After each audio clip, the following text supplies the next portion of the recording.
Hari Om, and a very warm welcome to all of you on this auspicious day of Guru Purnima in the year of 2024. Let us contemplate on Bhagwan Ādi Śaṅkarācārya in the series of thought-provoking lessons from the lives of the saints. I've tried my hand in painting Bhagwan on the jute bag gifted by my mom. Let me know how it is. This is done on the reverse of the bag. So in this series of these saints, we will only dwell into the fabric of the mind of the saints. What was their mindset? How and why was their mind different from the common man?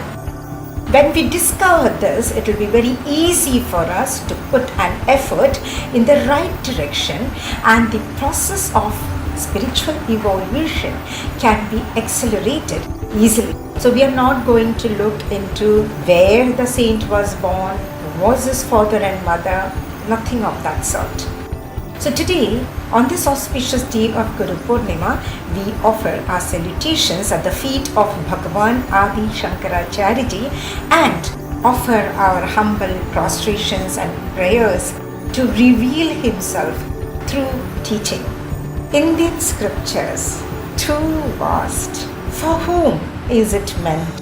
What to study, what not to study? How to study? With which guru to study? How much time to be devoted in the study? How much time to be allocated for the study? So many questions, so many answers leave us confounded, confused. So let us seek some clarification from Bhagavan himself. Ready? For whom is the scriptures? Bhagwan Ādi Śaṅkarācārya comments. In Gita, the scriptures become useless and futile when Kshetrajna becomes one with Ishvara. Meaning, when the Jivatma has realized the oneness with God. The scriptures serve its purpose only in the state of ignorance and not in the state of liberation. The scriptures dealing with the do's and don'ts are not for the one who sees the self differently from the results and the causes.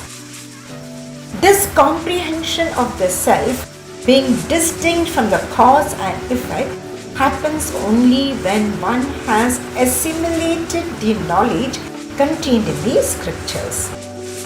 But the most dull-witted person does not consider light and shade as identical, then what to talk of the man of discernment? So Bhagwan Ādi Śaṅkarācārya elucidates this by citing an example of someone addressing Devadatta and asking him to do some work. Now this instruction is overheard by Vishnu Mitra, who is standing close by. But Vishnu Mitra does not think that such an instruction is meant for him. He cannot, right? So too with the injunctions of the scriptures. So let us find some clarification from the words of Bhagavan himself on some of the terms. Who is Jivatma? Sanatanaha Chirantanaha Yatha Jala Suryakaha Suryamshaha Jala Nimittapaye Suryameva Gatva Nanivartate Cha Ten Eva Atmana Gacchati Evameva. Jivatma is Paramatman. Jivatma is like the reflected sun. Sun reflected in the water is a part of the sun shining up in the sky. When the water is disposed of, or when the water gets dried up, where does the reflected sun go?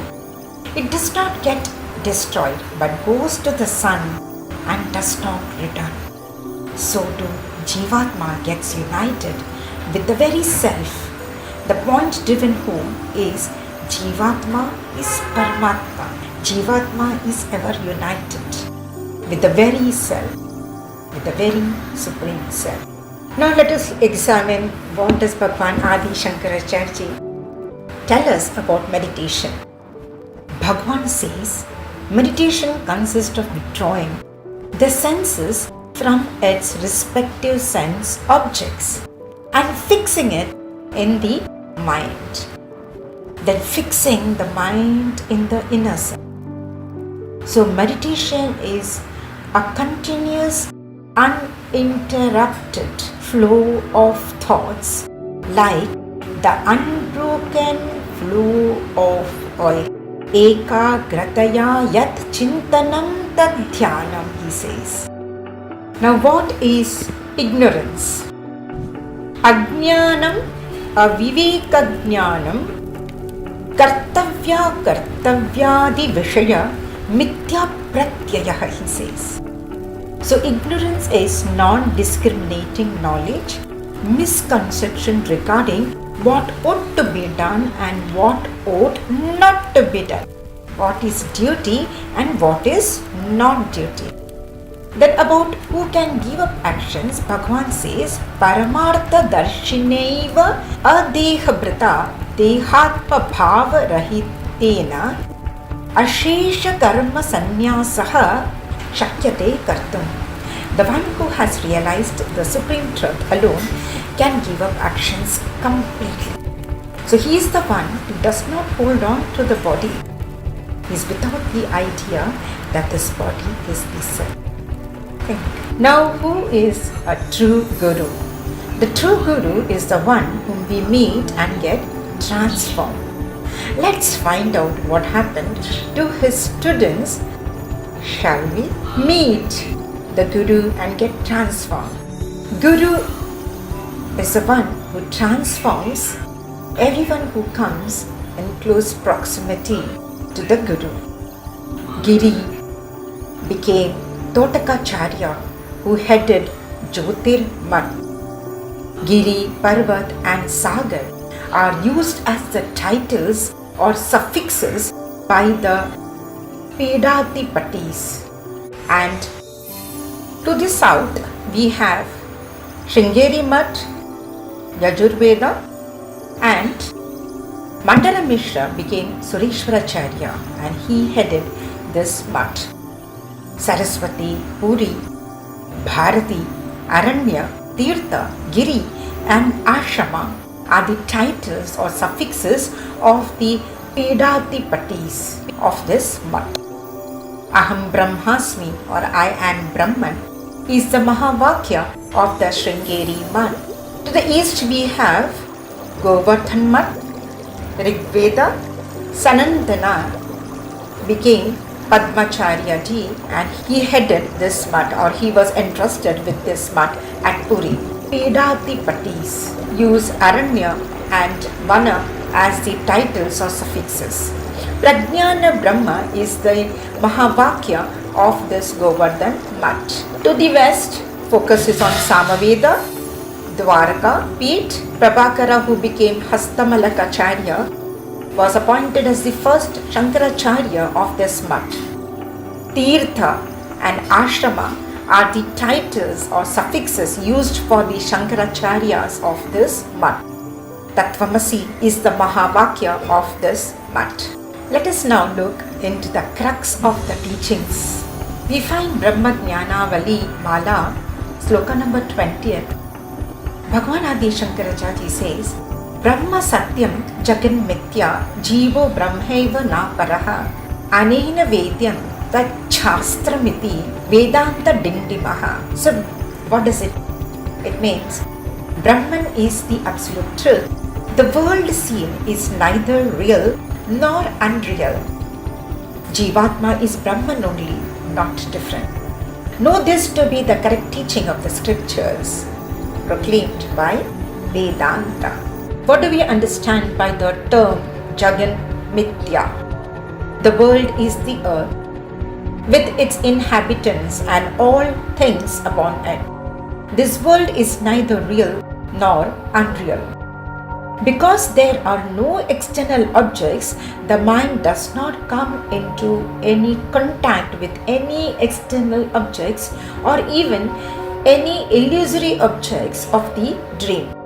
It is because the external objects such as sound, etc., perceived in the waking state are as unreal as dream objects. Catch this. An object is non-existent. Even an illusory object is not different from the mind. It is the very nature of this delusory mind alone which, as in the dream, appears to take form of external objects such as jar, etc., etc. The conclusion is Jivatman and the world is the self alone. All that are perceived as external things or beings are self alone. It is impossible for a thing which is ever unborn to be born. Then what do we understand by Brahma Satyam? Brahman is the absolute truth. If at all there arises a question, Atman is one, how can we justify the multiplicity or variety of diverse experiences experienced by all of us? To elucidate this, Bhagwan Ādi Śaṅkarācārya in his commentary elucidates the example of Akasha or space. Akasha or the space is one, yet we find a variety of forms such as largeness or smallness, etc., which with respect to the Akasha or space enclosed in a pot or water bowl or a house. Similarly, it is our experience that humans use Akasha or space for different purposes such as fetching water, preserving water, sleeping. We also address these space by various names as a space enclosed in a small container used for filling water as the water jar, water bowl or water jug, or the space used for staying as study room space or kitchen space, bathroom space, bedroom space, caused by different bodies or conditionings, that is the walls that we have erected. So different forms with different names and different usage are a matter of our common experience, isn't it? Yes. So these varieties of experiences caused by different forms are not true or real in reality, for Akasha or the space never admits of any variety. Our empirical transactions are based upon this difference in Akasha.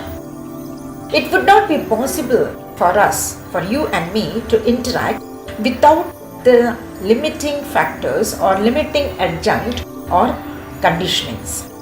So too, the jivas or the embodied beings which may be compared to the Akasha enclosed in the jar are regarded as different. This difference is caused by the different upadis or conditionings or limiting adjuncts. It is not real.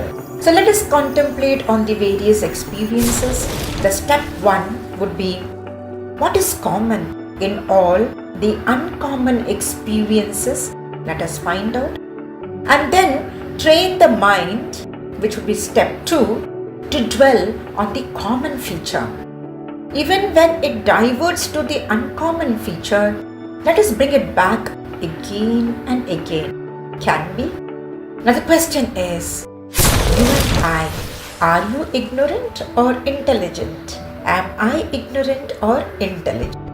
Ignorant? Ignorant ones dwell on the uncommon feature, whereas the intelligent one figures out the common feature. The fact of spirituality. When you acquire a little knowledge, you feel you know more. When you acquire a little more knowledge, you realize you know nothing. See, educational institutions test us in the hall of examination. Time, place, and the subject matter are informed well in advance. Life tests us in the midst of conflicts. Time, place, and the subject all are surprises. Find out which test is easy. Thanking each one of you for helping me reflect aloud. Namaste. The divinity in me salutes the divinity in you. May every moment in my life be filled with Guru Purnima. Hari Om. May you and I dwell in Atma Tattva and go to our true home. Hari Om. Om Tat Sat. Om Tat Sat. Om Tat Sat.